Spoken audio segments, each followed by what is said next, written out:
Welcome to Endless Love Stories. Don't forget to subscribe, hit that like button, and share this incredible true story with your friends and family.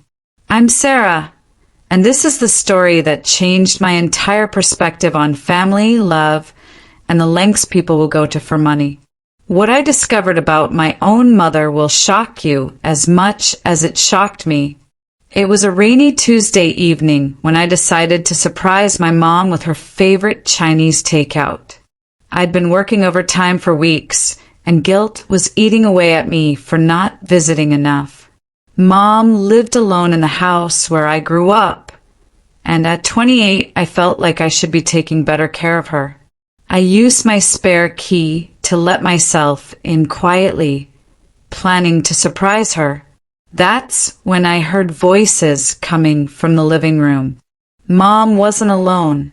My Uncle Dave and Aunt Linda were there, and they were having what sounded like a serious conversation. "She's making good money now at that tech company," I heard Uncle Dave say. "This is our chance, Margaret. She's our retirement plan." I froze in the hallway, my heart pounding. Were they talking about me? I know, my mother's voice replied. "Sarah's always been generous with money, but I can't just ask her to support all three of us." "You don't have to ask directly," Aunt Linda chimed in, her voice cold and calculating. "You just need to create the right circumstances, make her feel guilty enough, responsible enough. She'll offer." My hands started shaking. The Chinese food containers nearly slipped from my grip. These people, my own family, were plotting to manipulate me into becoming their financial support system. "What kind of circumstances?" Mom asked, and I could hear the uncertainty in her voice. "Medical bills," Uncle Dave said matter-of-factly. "Nothing too serious, but expensive enough. I know a guy who can create realistic-looking medical documents. We'll say you need treatments, ongoing care. Sarah will never let you struggle alone." "And once she starts paying," Linda added with a laugh that made my blood run cold, "it'll be harder for her to stop. We'll gradually increase the amounts. Maybe I'll need help with my mortgage. Dave could use money for his business idea." I couldn't believe what I was hearing. My own mother, the woman who raised me, who I thought loved me unconditionally, was agreeing to this sick plan. "She's such a good daughter," Mom said, and for a moment I thought she might back out. I feel terrible about this." "Don't feel terrible," Dave snapped. "Feel smart. She's young, single, no kids. What else is she going to do with all that money? At least this way it stays in the family." That's when I'd heard enough. I quietly backed out of the house, my mind reeling. Everything I thought I knew about my family was a lie. The woman I'd been planning to surprise with dinner was planning to scam me out of my hard-earned money. Over the next few weeks, I watched as their plan began to unfold. Mom started calling more frequently, mentioning mysterious doctor visits and tests she needed to have done. She never directly asked for money, but she'd sigh heavily and mention how expensive everything was getting. Uncle Dave suddenly started being unusually friendly, calling to check on me and casually mentioning his amazing business opportunity that just needed a little investment. Aunt Linda began inviting me to lunch, where she complained about her financial struggles and hint about possibly losing her house. But I wasn't the naive daughter they thought I was anymore. I had heard their true intentions, and I was going to handle this my way. I started documenting everything. I recorded phone conversations where they hinted at needing money. I researched the medical treatments Mom was supposedly getting and found inconsistencies in her stories.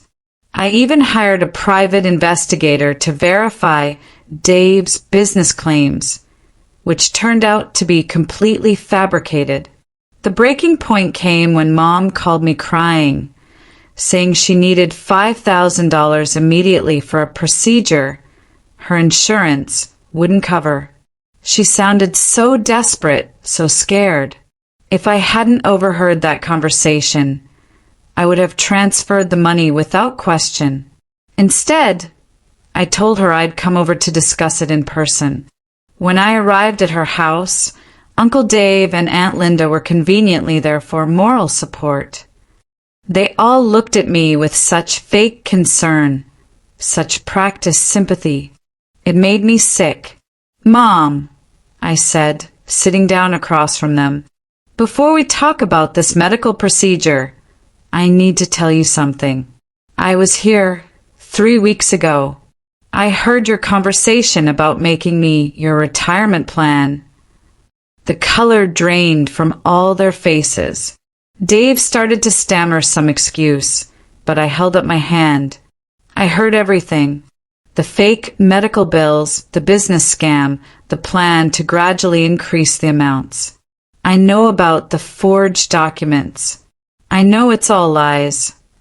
Mom started crying, real tears this time, not the crocodile tears she'd been using during our phone calls. "Sarah, I'm so sorry. I never wanted to hurt you." "But you did hurt me," I said, my voice steady despite the pain in my heart. "You took my love for you and turned it into a weapon against me. You made me doubt my own judgment, made me feel guilty for having success." Uncle Dave, true to form, tried to turn the situation around. "Now wait just a minute, Sarah. Family is supposed to help family. You're being selfish." That's when I showed them the folder I'd brought, filled with recorded conversations, financial records, and evidence of their lies. "Here's what's going to happen," I said. "You're going to stop this scam immediately. You're going to get real jobs and figure out your own retirement plans. And if I ever find out you're trying to manipulate other family members or anyone else with these schemes, I'll take this evidence to the police."